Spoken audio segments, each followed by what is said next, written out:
মই বৰ্তমান 3:30 বাজিল 4.5 ঘণ্টা সময় অপেক্ষা কৰিলো কিন্তু মোৰ আমনি নালাগিল কিয় আমনি নালাগিল তাৰ কথাবোৰ মই ক'বলৈ যাব চেষ্টা কৰিম আৰু মই আশা কৰিছো যেটো মই 4.5 ঘণ্টা সময় ইয়াত বহি আপোনালোকৰ অনুষ্ঠান উপভোগ কৰিছো হৃদয়ঙ্গম কৰিছো ভাল লাগিছে গতিকে মই আশা কৰিম আমাৰ অভিভাৱকসকল ছাত্ৰ ছাত্ৰীসকল খুব ধুনীয়াকৈ বহিব মই বেছি সময় নলম 15 পৰা 20 মিনিট সময় লম যেতিয়া কাৰ্যসূচীখন চাইছিলো মোৰ ইয়াত লিখা আছিল 40 মিনিটৰ ভাষণ আৰু কাৰ্যসূচীৰ নম্বৰ আছিল 26 নম্বৰ মই ইমান ধুনীয়া কাৰ্যসূচী কেতিয়াও কোনো দেখা নাই প্ৰথম কথা তাৰ বাবে এটা আপোনালোকৰ নিজৰ বিদ্যালয়খনৰ বাবে যোনে কাৰ্যসূচীখন তৈয়াৰ কৰিছে তেওঁৰ বাবে এটা হাত চাপৰি হ'ব লাগে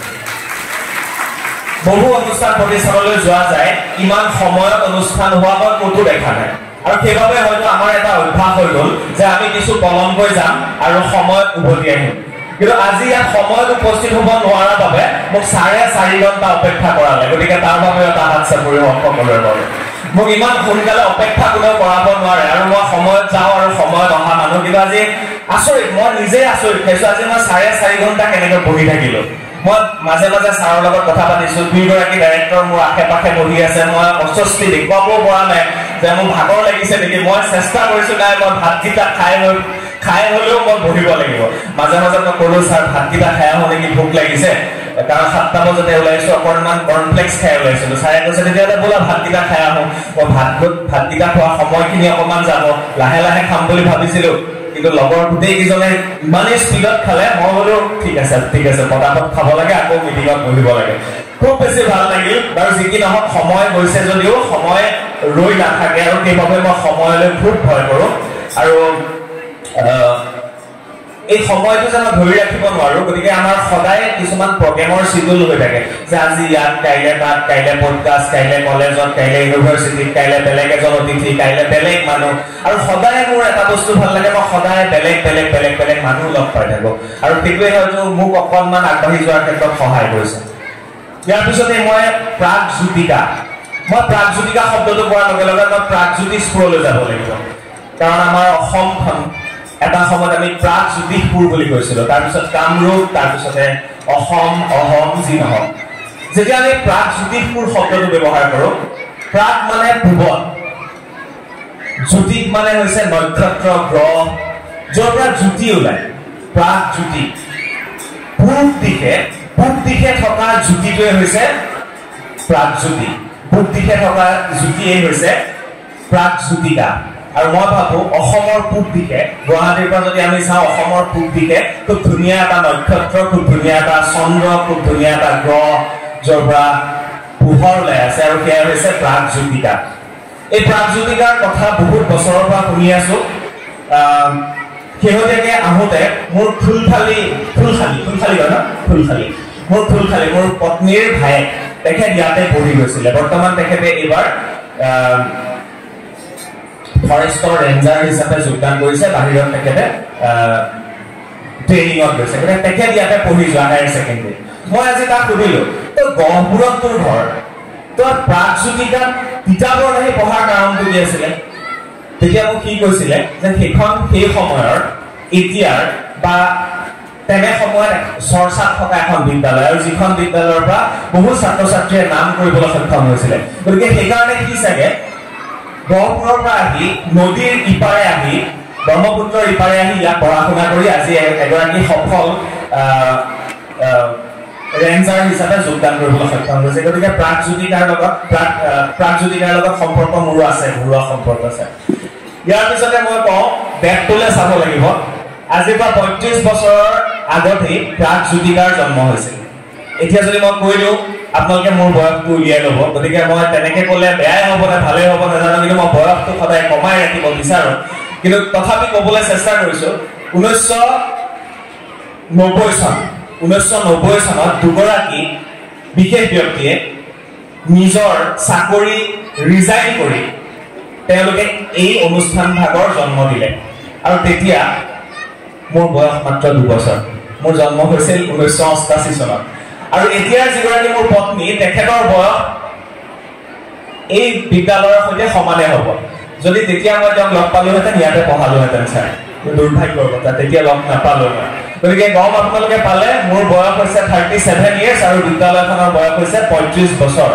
গতিকে সেইটো এটা কানেকশ্যন মই কৰবাৰ পৰা কিবা কিবি বিচাৰি মেলি উলিয়াবলৈ চেষ্টা কৰিলো ইয়াৰ পিছতে মই যাব বিচাৰিছো আজি আহি থাকোতে কালি আহি থাকোতে সোণাপুৰ অঞ্চলত মোৰ সন্মুখেৰে এখন গাড়ী পাৰ হৈ গৈছে সচৰাচৰ গাড়ী পটককে পাৰ হৈ গ'লে মই পাৰ হৈ যাবলৈ নিদিওঁ মোৰ এটা বৰ বেয়া অভ্যাস আছে গাড়ী যিহেতু মই নিজে চলাওঁ মই অভাৰটেক কৰিলে খুব বেয়া পাওঁ মই তাক অভাৰটেক কৰিমেই কেতিয়াবা নহয় কেতিয়াবা আৰু সেইটো কথা মোৰ জীৱনটোতো সদায় খাটি থাকে কিন্তু ৰিস্ক লৈ নহয় 80-90 স্পীডতেই মই চলাবলৈ চেষ্টা কৰোঁ 100 পিছত মই কেতিয়াও অভাৰটেক নকৰোঁ এখন ট্ৰাক অভাৰটেক কৰিছে ট্ৰাকখনত লিখা আছে মই দুবাৰমান পঢ়িলোঁ তাৰপিছত মোৰ ভাইটি আহিছে হিৰক আৰু নয়ন কেমেৰাত আছে হিৰক বহি আছে ট্ৰাকখনৰ পিছফালে লিখা আছে হাঁহিবলৈ নিজে শিকিবা কন্দুৱাবলৈ বহুত মানুহ আছে আকৌ পঢ়িলো মই এবাৰ অভাৰটেক কৰি গলো আকৌ পঢ়িলো লিখা আছে হাঁহিবলৈ নিজে শিকিবা কন্দুৱাবলৈ বহুত মানুহ আছে তাৰপিছত আহি আছো আজি ৰাতিপুৱা কাজিৰঙা পাৰ হৈ আহিছো আৰু এখন ট্ৰাকৰ পিছফালে লিখা আছে যে হাঁহিলে অকল আমাৰ দাঁতকেইটাহে ওলায় অন্তৰখন নোলায় অন্তৰৰ ভিতৰত কি আছে আমি গম নাপাওঁ হাঁহিলে অকল আমাৰ দাঁতকেইটা ওলায় মই সদায় হাঁহি থাকো কিন্তু ভিতৰত কি আছে মই নিজে গম পাওঁ তাৰপিছত আহি আছো অলপ দূৰ অহাৰ পিছত আৰু এখন ট্ৰাকৰ পিছফালে আৰু এটা চেণ্টেন্স লিখা আছে কি হৈছে মই নাজানো কিন্তু আজিহে মই দেখা পাইছো এইখিনি অৱশ্যে অকণমান মই ইয়াত ৰহন সানিছো মই ঘূৰি ফুৰোতে কৰবাত দেখা পোৱা এইবিলাক ট্ৰাকৰ পিছফালে লিখা কিছুমান সংলাপ আৰু এখন ট্ৰাকৰ পিছফালে সেইদিনা দেখা পালো তাত লিখা আছে যেতিয়ালৈকে দাঁতকেইটা খুলি পৰি নাযায় তেতিয়ালৈকে জীৱনটোত হাঁহিয়ে থাকিবা বুজি পালে নে কিবা যেতিয়ালৈকে আমি বুঢ়া নহওঁ যেতিয়ালৈকে আমাৰ দাঁতকেইটা হাঁহি খুলি এৰাই পৰি নাযায় তেতিয়ালৈকে আমি হাঁহি থাকিব শিকিব লাগিব জানিব লাগিব আৰু আমি কৰি থাকিবই লাগিব গতিকে মই সেইকাৰণে এটাই সকলোকে আহ্বান কৰিছো হাঁহি থাকিব কাৰণ হাঁহিবলৈ আমি নিজে শিকিব লাগিব কাৰণ কন্দুৱাবলৈ বহুত মানুহ আছে দ্বিতীয় কথা আমি আমাৰ হাঁহিলে আমাৰ দাঁতকেইটাহে দেখা পায় আমাৰ অন্তৰখন কেতিয়াও দেখা নাপায় গতিকে আপোনাৰ হাঁহাত কোনো আপত্তি নাই আপুনি হাঁহি থাকিব পাৰে আৰু দ্বিতীয় কথা হ'ল জীয়াই থকালৈকে দাঁতকেইটা খুলি পৰি নোযোৱালৈকে আমি হাঁহি থাকিবই লাগিব এইকেইটা কথা মই আমাৰ সমাজখনৰ বাবে ক'বলৈ চেষ্টা কৰিলো ইয়াৰ পিছতে মই ভাবো আজি ইয়াত ভাষণ বহুত দীঘলীয়া কৰাৰ পৰিৱেশ নাই কাৰণ বহুত কেইটা অনুষ্ঠান আছে মই যদি ভাষণ দি গৈ থাকো শেষ নহ'ব 1 ঘণ্টা 2 ঘণ্টা 3 ঘণ্টা মই এনেকে কথা কৈ গৈ থাকিব পাৰো কাৰণ মই বহুত মানুহৰ পৰা শিকি বুজিহে কথাবিলাক ক'বলৈ চেষ্টা কৰোঁ কাৰণ মোৰ পডকাষ্টত পলিটিচিয়ান জনো আহে স্পৰ্টছ পাৰ্চন জনো আহে APSC ক্লিয়াৰ কৰা জনো আহে ডক্টৰো আহে জ্যোতিষী জনো আহে কণ্ঠশিল্পী জনো আহে বলিউডৰ ষ্টাৰো আহে অসমৰ ষ্টাৰো আহে অভিনেতাও আহে অভিনেত্ৰীও আহে কিতাপ লিখা জনো আহে ঘৰৰ ৰান্ধনী গৰাকীও আহে গতিকে মই সকলোৰে পৰা নিজৰ কিছুমান জীৱনত শিকিবৰ বাবে তেওঁলোকৰ পৰা চেষ্টা কৰোঁ আৰু মই ভাবো যেতিয়া আপুনি এজন ভাল শ্ৰোতা হ'ব তেতিয়া এজন ভাল মানুহ হ'ব আপুনি তেতিয়া আপুনি বেলেগত আপুনি ভালকে কথা ক'ব পাৰিব আপোনাৰ সাহস হ'ব আৰু মই প্ৰাগজ্যোতিকাক এইভাবে ধন্যবাদ দিব বিচাৰিছো এনেকুৱা এখন ডাঙৰ মঞ্চ আমি কেতিয়াও পোৱা নাছিলো আমি বিভিন্ন অনুষ্ঠানলৈ যোৱাৰ পিছত এনেকুৱা ডাঙৰ এখন মঞ্চ আমি পালো মই ছয়দুৱাৰ মহাবিদ্যালয়ৰ ছাত্ৰ একতা সভাৰ সাধাৰণ সম্পাদক আছিলো মেগাজিন সেক্ৰেটাৰী আছিলো NCC আছিল মই C সাৰ্টিফিকেট লৈছিলো মোৰ উদ্দেশ্য আছিল ডিফেন্সত যোৱা কিন্তু কৰবাত গৈ মই সাংবাদিকতাত সোমালো মাছ কমিউনিকেশ্যন কৰিলো গুৱাহাটী ইউনিভাৰ্চিটিৰ পৰা আমাৰ বাইদেউ জপৰা কৰিছে তাৰ পিছতে জীৱনত মই ইমানেই ৰেষ্ট্ৰিক্টেড হলো ৰেষ্ট্ৰিক্টেড শব্দটো বেয়া হ'ব মই মানে প্ৰথমে NETV ফেইল নাপালো ইণ্টাৰভিউ চান্স প্ৰাগ নিউজত নাপালো নিউজ লাইভত নাপালো কেইটামান বন্ধ হৈ গ'ল চেনেল প্ৰাইম নিউজ নাপালো ফ্ৰণ্টিয়াৰ নাপালো ইখনৰ পিছত সিখন বাতৰি কাকতত এপ্লাই কৰিলো ক'তো নাপালো শেষত এখন বাতৰি কাকতে মোক দিলে চাকৰি এটা 300 টকা দৰমহা সেয়াই মোৰ আৰম্ভণি আৰু তাৰপিছত আজি এটা অফিচ কৰিবলৈ পাৰিলো এটা বাৰ্তালাপ মিডিয়া একাডেমি এখন কৰিব পাৰিলো আৰু এতিয়া সৌভাগ্যক্ৰমে এতিয়া যিবিলাক চেনেলত মোক কাম কৰিবলৈ অফাৰ দিয়া নাছিল তেওঁলোকে এতিয়া অফাৰ দিলেও মই নোযোৱা হ'লো মই এইটো গৌৰৱ নকৰোঁ খালি মই নিজক সেইটো বুজাব বিচাৰিছো আপোনালোককো যে যিটো বাটত বহুত মানুহ যায় সেইটো বাটত বহুত ট্ৰেফিক হয় গতিকে মই নিজৰ এটা বাট মুকলাবলৈ চেষ্টা কৰিলো আৰু সেইকাৰণে দৌৰি আছো চেষ্টা কৰি আছো আজি ইয়াত পৰহিলা আমাক মাতিছে অভয়াপুৰী মহাবিদ্যালয় ঠিক তেনেদৰে অসমখনৰ প্ৰতিটো চুকে কোণে সাংস্কৃতিক অনুষ্ঠান হওক ভাওনা হওক স্কুল হওক ইউনিভাৰ্চিটি হওক যিকোনো অনুষ্ঠানত আমাক যোগাযোগ কৰিবলৈ চেষ্টা কৰে আৰু আমি গৈ তাত উপস্থিত হ'বলৈ চেষ্টা কৰোঁ সেইকাৰণে মই ছাত্ৰ ছাত্ৰীসকলক বহুতবাৰ কৰবাত কৈছো খাবলৈ এৰি দিয়া শুবলৈ এৰি দিয়া টোপনি মাৰিবলৈ এৰি দিয়া বিশ্ৰাম কৰিবলৈ এৰি দিয়া তেতিয়াহে জীৱনত সফলতাটো আহিব আৰু যেতিয়া সফলতা আহিব তেতিয়া যদি তুমি সকলোবিলাক এৰি দিলা ভাবিলা মই আৰু এতিয়া এষ্টাব্লিছ তেতিয়াহ'লে তুমি সেইদিনাই খতম যিদিনা আমি ভাবো আমি এষ্টাব্লিছ সেইদিনা আমি কাম কৰিবলৈ এৰি দিওঁ আমি কাম নকৰি বেলেগক কাম কৰিবলৈ দিওঁ আৰু সেইদিনাই কিন্তু কাম সদায় কৰি থাকিব লাগিব কাম সদায় কৰি থকাটোৱে আমাৰ এটা খুব ভাল প্ৰক্ৰিয়া বুলি মই ভাবোঁ সেইকাৰণে বাৰে বাৰে কোৱা হয় যে কাম কৰালৈকে কৰি থাকিব লাগে বেছি দীঘল হৈছে ভাল পোৱা নাই মই গম পাইছো আপোনালোকে হয় ভাল পোৱা নাই হাত চাপৰি এটা ওলাইছে খুজি কিমান ল'ম আৰু মই ছাত্ৰ ছাত্ৰীক এটা শ্লোক ক'ব বিচাৰিছো সংস্কৃত আছিল মোৰ মেট্ৰিকত সংস্কৃত আছিল পিছলে মই হিষ্ট্ৰীত অনাৰ্ছ লৈ পেলাই পাছ কৰিলো ছাৰ হিষ্ট্ৰী হয় এটা কবিতা মই তেতিয়াই পঢ়িছিলো সংস্কৃতত যে কাকু চেষ্টা বকুত ধ্যানম স্বানম নিদ্ৰা তথৈব চ অল্পাহাৰী গৃহত্যাগী বিদ্যাৰ্থী পঞ্চলক্ষণম এই কবিতাটো যেতিয়া সংস্কৃত আছিল তেতিয়া মোৰ সংস্কৃতৰ ছাৰজনে খুব ধুনীয়াকৈ বুজাই দিছিলে এই কবিতাটো মনত থাকি গ'ল মই কিয় নাজানো যে কাকু চেষ্টা কাউৰীৰ দৰে চেষ্টা বকুত ধ্যানম বগলীৰ দৰে ধ্যান স্বান নিদ্ৰা কুকুৰৰ দৰে নিদ্ৰা অল্পাহাৰী অলপ আহাৰ গ্ৰহণ কৰিব লাগে আজি আৰু এজন ডাইৰেক্টৰ ছাৰক মই ক'লো ভাতকেইটা কেলৈ থৈ দিলে আপুনি নাই মই কমাই খাওঁ ভাতটো বুলি কৈছে ছাৰে ছাৰ ময়ো অকণমান ভাতটো কমাই খাওঁ শাক পাচলি অলপ বেছিকৈ খাবলৈ চেষ্টা কৰোঁ নহ'লে বেছি ভাত খাই পেলাই ছাত্ৰ ছাত্ৰীয়ে যদি পৰি থাকে দিলেও কেতিয়াবা পৰি থাকিলে পঢ়া শুনা ভাল নহয় বুলি কয় অল্পাহাৰী গৃহত্যাগী অকল বাইদেৱে হাত চাপৰি পেলাইছে বাকী কোনো নাজানে গৃহত্যাগী মানে ইয়াত হয়তো স্কুল আছে ইয়াত হয়তো আপোনালোকৰ হোষ্টেল আছে তো মাক বাপেকৰ পৰা আঁতৰত থাকি পেলাই এটা বয়সৰ পিছত যদি ছাত্ৰ ছাত্ৰীয়ে পঢ়ে বোলে জীৱনত উন্নতি কৰিব পাৰে এই কথাটো ছাত্ৰ ছাত্ৰীৰ বাবে কৈ থলো অভিভাৱকৰ কাৰণে এটা কথা মই সদায় কৈ থাকো একচুৱেলি মই অথনি ছাৰৰ লগত পাতি আছিলো কথা মোৰ 6 বছৰীয়া এটা ল'ৰা আছে কাৰণ মই এতিয়া অভিভাৱক হিচাপে যদি কথাখিনি কম সেইকাৰণে মই কৈ ল'ব বিচাৰিছো যে মই এজন অভিভাৱক নহ'লে আপোনালোকে ক'ব নহয় এই ল'ৰাটোৱেনো কি অভিভাৱকৰ কথা ক'ব তো সেইকাৰণে মই কৈছো মোৰ ল'ৰাটো 6 বছৰ হৈছে সি সদায় মোৰ পৰা সাধু শুনে ৰাতি শুবলৈ গ'লে মাকৰ পৰা দুটা মোৰ পৰা দুটা সাধু নুশুনিলে নুশুৱায় মোৰ এতিয়া ঘৰত সাধু কিতাপ ভৰ্তি হৈ গৈছে বীৰবলৰ পৰা আৰম্ভ কৰি সকলো সাধু কিতাপ প্ৰথম অৱস্থাত কি হৈছিল ইউটিউবত মই দুটামান সাধু শুনি থওঁ যাতে ৰাতি ক'ব লাগিব আৰু এতিয়া মানে কি হৈছে তাক সাধু কিতাপ আনি দিছো কিতাপ পঢ়ি অলপ নিজে ক'ব পৰা হৈছে যে মই ভাবোঁ অভিভাৱকসকলে ছাত্ৰ ছাত্ৰীক সাধু শুনাওক সাধু কওক আৰু তাৰ মৰেলটো বুজাই দিয়ক এটা সাধু সিদিনা মই পঢ়ি থাকোঁতে মোক খুব ভাল লাগিল সেই সাধুটো মই অভিভাৱকৰ কাৰণে ক'ব বিচাৰিছোঁ ইয়াত যেতিয়া ছাত্ৰ ছাত্ৰীসকল আহিছিল খুব ধুনীয়াকৈ নৃত্য গীত কৰে তেওঁলোকে কৰিলে আমি চালোঁ আমি তলৰ পৰা চাইছোঁতো তেওঁলোক ওপৰত আছে আজি যদি তেওঁলোকৰ সমানে সমানে আপুনি ইয়াত থাকিলেহেঁতেন তেতিয়া কি হ'লহেঁতেন চাব এবাৰ এখন ডাঙৰ মেলা লৈ নিজৰ মাকে নিজৰ সন্তানক লৈ গৈছিল মেলাত বহুত ভিৰ আছিলে ভিৰৰ মাজত মাকে ল'ৰাটোক টানি লৈ গৈ আছে তাৰপিছতে ল'ৰাটোৱে খুব কান্দিছে মাকৰ আঁচলত ধৰি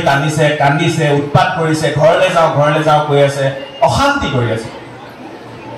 মাকৰ বিৰাট খং উঠিল এবাৰ চৰ এটা মাৰিলে অকণমানকৈ তাৰপিছতে বহুত সময় ভাবিলে মাকে কি হৈছে বুজি পোৱা নাই তাৰপৰা মাকে মেলাখনতে অকণমান আঁঠু কাঢ়ি বহি পেলাই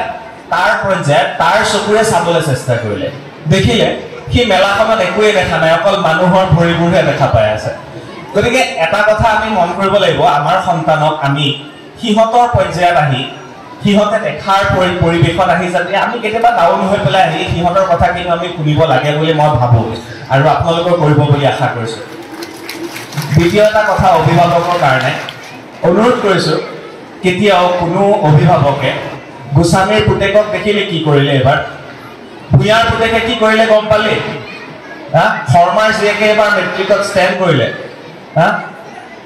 এই পৰিৱেশটো যাতে কেতিয়াও আপোনালোকে নকৰে যাতে আৰু তেওঁলোকৰ খুব স্কিল আছে প্ৰত্যেকজন ছাত্ৰ ছাত্ৰী কোনোবা নহয় কোনোবা এটা দিশত তেওঁলোক যাবই গতিকে স্কিলটো বিচৰাত আপোনালোকে সহায় কৰক কাৰণ এইখন বিদ্যালয়ত স্কিলৰ ওপৰত যথেষ্ট গুৰুত্ব দিয়া হৈছে ইয়াত হয়তো কিনা এখন স্কুললৈ গ'লো তাত মই কৈছো যে আমাৰ স্কুলবিলাকত ধুতিখন পিন্ধিবলৈ শিকাব লাগে ল'ৰাবিলাকক মই 4টামান পাগেৰে ধুতি পিন্ধিব জানো আমাৰ ল'ৰাবিলাকক যদি আমি স্কুলতে ধুতিখন পিন্ধাবলৈ শিকো তেতিয়া বিহু মাৰিবলৈ যাওঁতে মাক বা ওচৰৰ ল'ৰাটোক নকয় যে মোক ধুতিখন পিন্ধাই দেচোন নামঘৰলৈ তেতিয়া সি ধুতিখন পিন্ধি যাব কিন্তু আমাৰ মহিলাসকলে সঁচা অৰ্থত কওঁ মহিলাসকলে যিকোনো আমাৰ উৎসৱৰ পৰিৱেশত বিয়া হওক সভা হওক স্কুলৰ আজি অনুষ্ঠানত হওক পুৰুষতকে মহিলাসকলে আমাৰ পৰম্পৰা বচাই ৰাখিছে সঁচা কথা আমি ল'ৰাবিলাকে কি কৰোঁ আহিলো না আজি কুৰ্তু পিন্ধি আমাৰ ল'ৰাবিলাকে কি কৰে তলত জিন্সটো ওপৰত কুৰ্তাটো তাৰ ওপৰত এখন গামোচা সেয়া হৈছে আমাৰ ল'ৰাৰ ষ্টাইল এতিয়া ধুতিখন পিন্ধিবলৈ অসুবিধা বাৰু সেইটো ঠিক কথা অকণমান অসুবিধা হয় কিন্তু যিখিনি অনুষ্ঠানত আমি যাব পাৰোঁ আমি পিন্ধি যাব লাগে বুলি মই ভাবোঁ চাউথ ইণ্ডিয়ান আপুনি যাওক তেওঁলোকে লুঙিখন পিন্ধিব পুষ্পা নিশ্চয় আপোনালোকে চালে গমো পালে তো এনেকুৱা কাহিনীবিলাক মই কেতিয়াবা ভাবি থাকোঁ চৰ্চা কৰি থাকোঁ শংকৰদেৱৰ কথা কোৱা হৈছে আৰু আজি নহয় আমি গুৰুজনাক এৰি চলিব নোৱাৰোঁ আজি ইমান ধুনীয়াকৈ নামখন মঞ্চস্থ কৰা হ'ল তেতিয়া এটা অনুভৱ হ'ল মই ভাবি আছিলোঁ 575 বছৰ আগত আমি যদি ঘূৰি যাব বিচাৰোঁ আজি 575 বছৰ আগলৈ যাওকচোন এই লাইটটো নাছিল এই মাইকটো নাছিল এই পিছফালে ডিছপ্লেখন নাছিল সন্মুখত বহি থাকিবলৈ মানুহ নাছিল চাগে তেতিয়া নামঘৰ এটা আছিল শংকৰ গুৰুজনাই চাগে মাধৱ গুৰুজনাক লৈ গোটেই অসমখন ঘূৰি ফুৰিছিল ধুতিখন পিন্ধি হয়তো ঘূৰি ফুৰিছিলে কেনেকুৱা এটা পৰিৱেশ আছিল আপোনালোকে ভাবকচোন এতিয়া যুগৰ পৰিৱৰ্তন হ'ল আজি ডিছপ্লেত শংকৰ গুৰুজনাক দেখুওৱা হ'ল আজি ডিছপ্লেখনত আমাৰ মণিকূট ভাগ দেখুওৱা হ'ল পৰিৱেশ কৰা হ'ল এটা বস্তু ভাল লাগিলে প্ৰাগজ্যোতিকালৈ আহি ছাৰে ইতিমধ্যে কৈছে আমাৰ ইংৰাজী মাধ্যমত পঢ়োৱা হয় কিন্তু আমি হাড়ে হিমজুৰে অসমীয়া য়েছ ভাল লাগিল ছাৰ খুব ভাল লাগিল বহু ইংলিছ মিডিয়াম স্কুললৈ যাওঁ মই অসমীয়াতে ভাষণ দিওঁ কাৰণ মই ইংলিছত খুব বেছি ভাল মই হিন্দী ক'বলৈ শিকিছোঁ লাহে লাহে কাৰণ বলিউডৰ কেইবাজনো আৰ্টিষ্টৰ লগত পডকাষ্ট কৰা হৈছে সেইদিনা কৈলাশ খেৰ আহিছিল মোৰ অনুষ্ঠানলৈ খুব ভাল হৈছে অনুষ্ঠানটো আৰু মই আৰম্ভণিতে কৈছোঁ আপোনাৰ বোলে এটা গান আছে ন ছাৰ টুটা টুটা এক পৰিন্দা এছে টুটা আছে ন মই আৰম্ভণিতে কৈ লৈছোঁ অনুষ্ঠানটো মেৰা হিন্দী ইমান টুটা ফুটা হে ছাৰ কিন্তু মানুহ আছে মই এটা বস্তু দেখিলোঁ পৃথিৱীত ইমান মানুহ লগ পালোঁ মই গুৱাহাটীলৈ গৈ ভূপেন্দাৰ ঘৰৰ কাষত ভাড়া আছিলোঁ তেতিয়াৰ পৰা আৰম্ভ কৰি বহুত মানুহ লগ পাইছোঁ অভিজিত আজি আহিছে মই অভিজিতক এবাৰ নামটো লৈ ল'লোঁ এই ৰাণাৰ হয় ইমান কাম কৰিছে তো এই যে ডাঙৰ যিমান মানুহ লগ পাইছোঁ আজিলৈকে সকলোকে মই এটা বস্তুৱে তেওঁলোকৰ পৰা শিকিলোঁ জীৱনত ডাউন টু আৰ্থ ইমান ডাউন টু আৰ্থ মানুহ যেতিয়াই ডাঙৰ মানুহ যিমান এনেকৈ গৈছে তেওঁলোকৰ মূৰটো দূৰ খাই গৈছে সঁচা অৰ্থত কৈছোঁ আৰু যিসকল আজিলৈকে মই কোনো বেয়া মানুহ লগেই পোৱা নাই কোনো বেয়া মানুহ লগ পোৱা নাই সেই বস্তুটো মই শিকিছোঁ লাগিলে অকণমান অসুবিধা হৈছে আৰু মই এক্টিং কৰি থাকি খুব বেয়া পাওঁ এই চিনেমাবিলাকত ভুমুকি মাৰিবলৈ মাতে ক'ৰবাত কেতিয়াবা এতিয়ালৈকে 8খনমান চিনেমাত ভুমুকি মাৰিলোঁ চবতে সাংবাদিকে চৰিত্ৰ কি সাংবাদিক চবেই চৰিত্ৰ কি বোলে সাংবাদিক ঠিক আছে এই যে অভিনয় কৰি থকাটো আমাৰ প্ৰেক্টিকেল লাইফত আমি ইয়াত বহি থকাৰ পৰা আৰম্ভ কৰি যেতিয়া আমি অভিনয় কৰি থাকিম কিমান আমনি লাগিব তোমালোকে কল্পনা কৰিবা যোন যেনেকুৱা তেনেকেই থাকিবা বুলি আশা কৰিছোঁ বেছি অভিনয় কৰি থাকিলে মানে ভাল নালাগে কথাবিলাক তেনেকুৱা আৰু দীঘলীয়া নকৰোঁ বহুত অনুষ্ঠান আছে ক'লে গৈ থাকিব পাৰি জীৱনত সফলতা লাভ কৰিবলৈ পালে উৰিবৰ বাবে বেছি মানুহৰ প্ৰয়োজন নহয় বুলি কয় বহুতে মাত্ৰ 15 কেজি ওজনৰ প্ৰয়োজন বুলি সকলোৱে কয় আৰু সেই 15 কেজি ল'বা আৰু উৰিবলৈ চেষ্টা কৰিবা মই সেইকাৰণে বেছি মই চিন্তা কৰি নাথাকোঁ মাত্ৰ 15 কেজি আছে মোৰ লগত মোৰ মা মোৰ দেউতা মোৰ শুভাকাংক্ষী মোৰ সন্তান মোৰ বন্ধু মোৰ ভাইটি দুটামান মোৰ বাৰ্তালাপৰ পৰা ওলাই যোৱা আজি টেলিভিছন চেনেলত কাম কৰি থকা সেই ভাইটিকেইটা আৰু কিছুমান শুভাকাংক্ষী আছে গতিকে মই 15 কেজিতকৈ বেছি ওজন এইকাৰণে নিনো বুলি মই কৈছোঁ কাৰণ ফ্লাইটত যাবৰ কাৰণে 15 কেজি ওজনেই লাগে তাতকৈ অভাৰ ওজন যদি দিবলগীয়া হয় পে'মেণ্ট কৰিব লাগিব এক্সট্ৰাকৈ তো 15 কেজি ল'ব লাগে উৰিব লাগে আৰু বেছিকৈ যদি ৱেইট লৈ পেলাই যাবলগীয়া হয় তেতিয়া আমি উৰিব নোৱাৰিম আমি ট্ৰেইনেৰে যাব লাগিব বাছেৰে যাব লাগিব গতিকে উৰিবৰ কাৰণে মাত্ৰ 15 কেজি ধৰ্মৰ কথা এটা কৈ থৈ যাওঁ কালি কেইটামান পডকাষ্ট কৰাৰ পিছত শিকিলোঁ পৰহি যোৱা সপ্তাহ লাভলীনা আহিছিলে তাইৰ পৰাও কিছু কথা শিকিলোঁ। মই বাৰে বাৰে কৈছোঁ এইবিলাক কথা মোৰ নহয়। আব্দুল কালাম ডাঙৰীয়াক মই লগ পাইছিলোঁ আজিৰ পৰা 15 বছৰমানৰ আগতে এটা ইণ্টাৰভিউ ল'বলৈ যাওঁতে। ইমান ডাউন টু আৰ্থ মানুহ জীৱনত মই দেখা নাই। হাতটো যে এনেকে দিয়ে, সেই অহংকাৰটো হাতটোতে প্ৰকাশ পায়। অহংকাৰ যে নাই মানুহৰ হাতটোতে প্ৰকাশ পায়। প্ৰথম হেণ্ডছেক দিওঁতে প্ৰকাশ পায়। মানুহ পঢ়ি পেলালো মই লাইফত। মোক 2বাৰ 3বাৰ চাকু মৰা হৈছে, নিশ্চয় বহুতে জানে। গুৱাহাটীত বিশালৰ সন্মুখত, পেটত, পিছফালে, আগফালে, টোটেল 49টা। আৰু টোটেল যদি দেহাটোত কওঁ তেতিয়াহ'লে 100ৰ ওপৰ চিলনিয়ে আছে মোৰ দেহাত। প্ৰথমটি বাচি অহা মানুহ শেহতীয়াকেতো CIDও নি পেলাই প্ৰশ্ন সুধিলে বহুত কিবা কিবি। গতিকে সৎ হৈ আছো, আকৌ কৈছো সৎ হৈ থাকিম। হাজাৰ বাধা বিঘিনি আহক কিয়, ইয়াক পাৰ হৈ আমি যাবই লাগিব। গতিকে সকলোকে সেইটোৱে আশা কৰিছো। শেষত বেলেগ একো নকওঁ, ভালে থাকক সকলো, সুস্থ হৈ থাকক, সমাজখন ঠিক কৰি ৰাখিব লাগিব আমি, সেইটোৱে আশা কৰিছো সকলোকে। মই 2গৰাকী ডাইৰেক্টৰক এবাৰ মোৰ ওচৰলৈ মাতিব বিচাৰিম। মই আপোনালোকক 2গৰাকীকে লৈ পেলাই এটা চমু ভিডিঅ' আমি প্ৰস্তুত কৰিব বিচাৰিছো। ইতিমধ্যে আমাৰ লৈ থকা হৈছে। মই ভাবো বাৰ্তালাপত মই সেইখিনিয়ে সংযোজন কৰিম। তাৰ বাহিৰে সকলোৰে লগত কথা পতাৰ আজি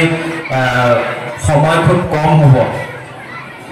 ধন্যবাদ। কেনেকুৱা লাগিলে? ভাল লাগিলে নহয়? নাজানো, আশীৰ্বাদ কৰিব সকলোৱে খালি।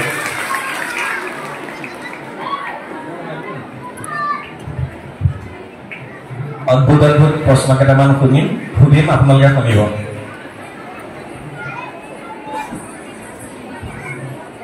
Hello' hello'.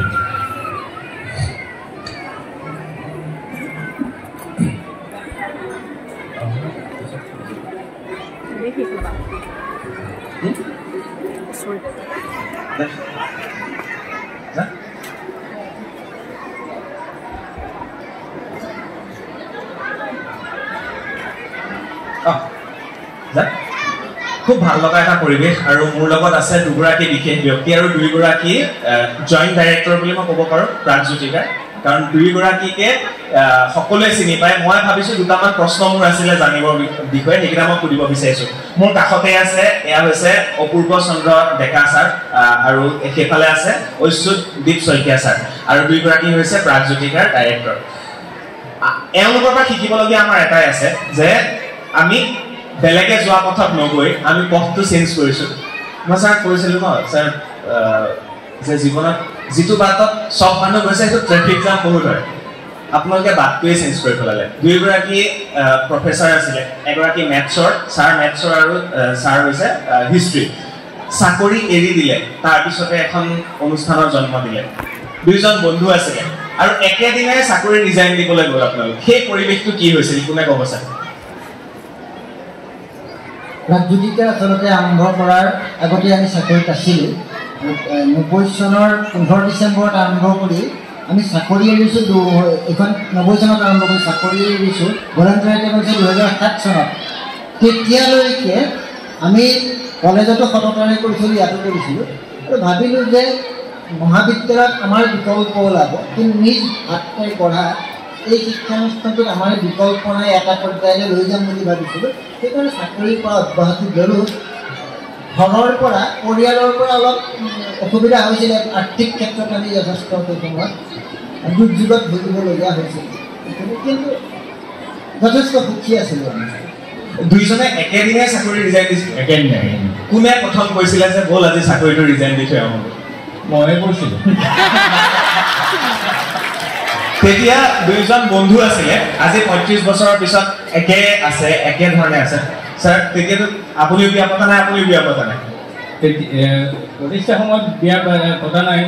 চাকৰিৰ সময়ত বিয়া পাইছোঁ, ঘৰ গালি খাইছোঁ। এতিয়া মই এটা কথা জানিব বিচাৰিছোঁ, সেই যিটো আড্ডা আছিল আপোনালোকৰ, আড্ডাটো ক'ত হৈছিল যে এটা অনুষ্ঠানৰ জন্ম দিব লাগিব? সেই আড্ডাটো ক'ত হৈছিল? সেই চিন্তাটো প্ৰথম ক'ত আহিছিল? গুৱাহাটী বিশ্ববিদ্যালয়ৰ পৰা আহি মই শিৱসাগৰ এখন মহাবিদ্যালয়ত আছিলোঁ। তাৰপিছত NN শইকীয়া কলেজলৈ যেতিয়া আহিলোঁ,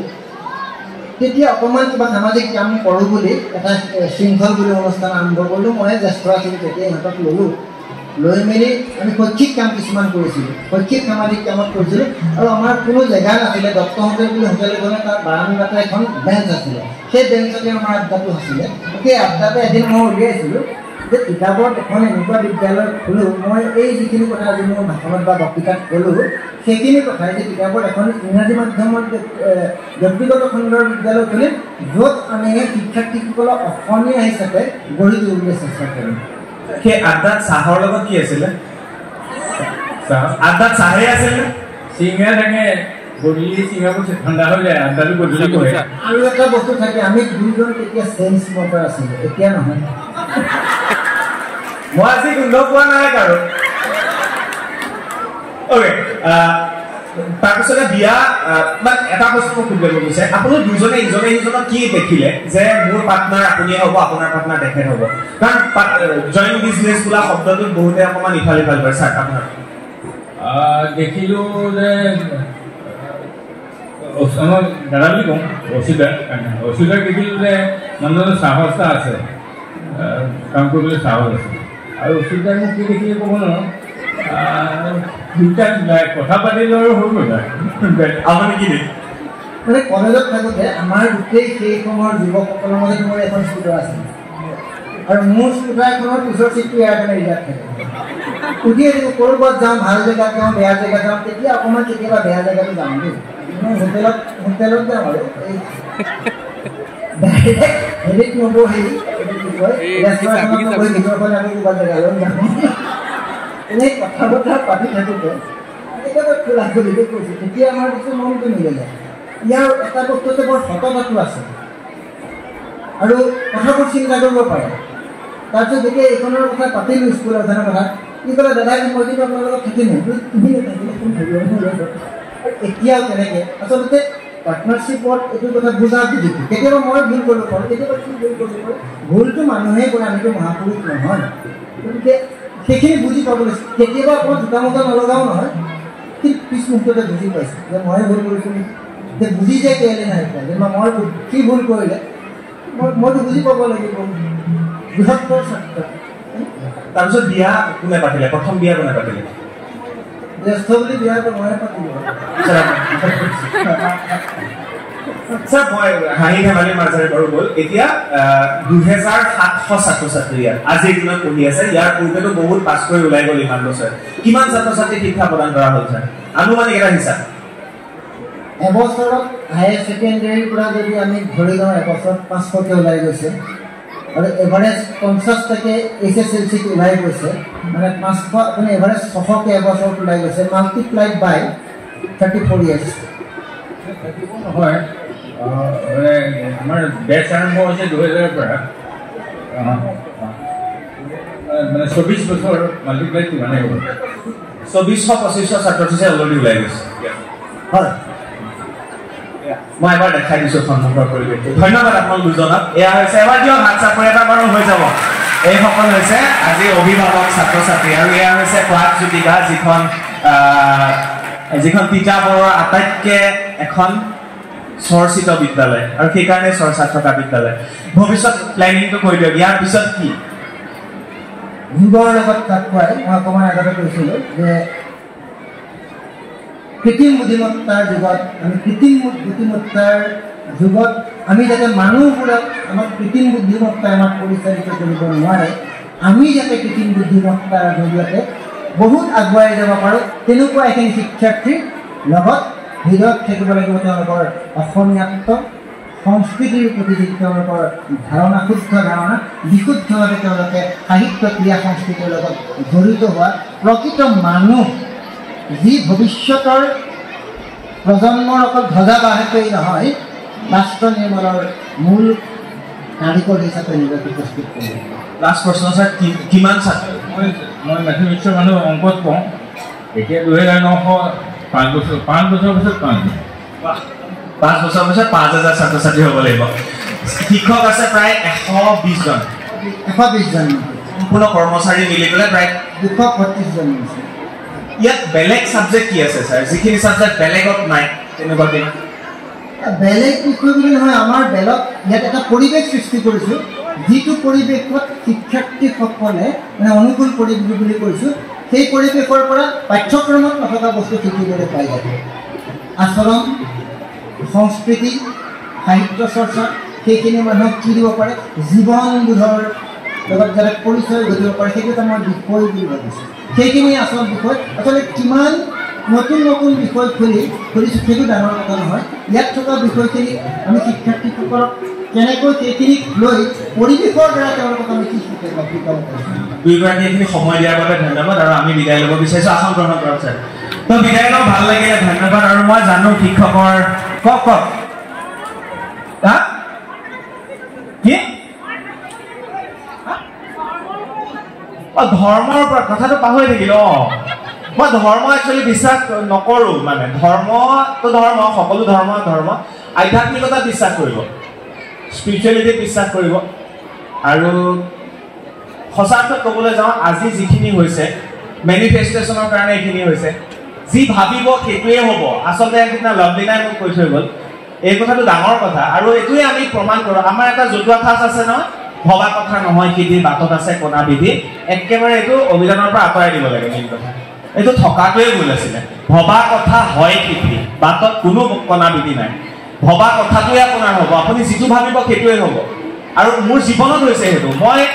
মই সঁচা অৰ্থত কওঁ আপোনালোকক বিশ্বাস কৰক মোৰ দেউতা এজন প্ৰিন্সিপাল হায়াৰ ছেকেণ্ডেৰী মা এগৰাকী হেডমিষ্ট্ৰেছ মই শিক্ষকৰ ঘৰৰ ল'ৰা আৰু মোৰ ঘৰৰ নামঘৰটোত মই এবাৰ গৈ পেলাই সেৱা এটা কৰিছিলোঁ মোৰ থাপনাত গৈ যে মোক জীৱনত সতত ৰাখিবা আৰু সকলোৱে চিনি পোৱা এজন ব্যক্তি কৰিবা আৰু মই জীৱনত যাতে ঘূৰি ফুৰিব পাৰোঁ বেছিয়ে শুনিলে ভগৱান ইমানেই ঘূৰাইছে সঁচা অৰ্থত কওঁ মই ঘৰত থাকিবলৈ সময় নাপাওঁ মাহটোত মই মাত্ৰ 4-5 দিন ঘৰত থাকোঁ বাকী ঘূৰিয়ে ফুৰা হয় এতিয়া অন্তত আমি দেশে বিদেশে ঘূৰিবলৈ গৈছোঁ বিদেশতো এইবাৰ গ'লোঁ এইবাৰ আমন্ত্ৰণ কৰিছে বাহিৰৰ কেইবাখনো অসমীয়া মানুহ য'ত থাকে শেহতীয়াকৈ বাৰ্তালাপৰ অনুষ্ঠান কিছুমান আহি আছে অকল বাহিৰত থকা ব্যক্তি যাৰ নাম দিছোঁ আমি বিদেশত বাৰ্তালাপ শেহতীয়াকৈ আমি ডুবাইত কৰি আহিলোঁ আৰু এইবাৰ নেক্সট আমি ক'ত যাম এতিয়াই কৈ নিদিওঁ আৰু মই কথাবিলাক কৈ দিলে সেইটো ফুলফিল নহয় আপোনালোকেও নক'ব যেতিয়া বস্তুটো হ'ব তাৰপিছত ক'ব এয়া বাৰু যিকি নহওক ধন্যবাদ বেয়া নাপাব কিছুমান কথা অধিক ক'লোঁ চাগে আৰু যিসকল জ্যেষ্ঠ সন্মুখত বহি আছিল তেওঁলোকক আকৌ এবাৰ নমস্কাৰ জনাইছোঁ বেয়া নাপাব ভালে কুশলে থাকক আপোনাক ইয়াৰ পৰাই আপোনালোকৰ চৰণ চুইছোঁ ধন্যবাদ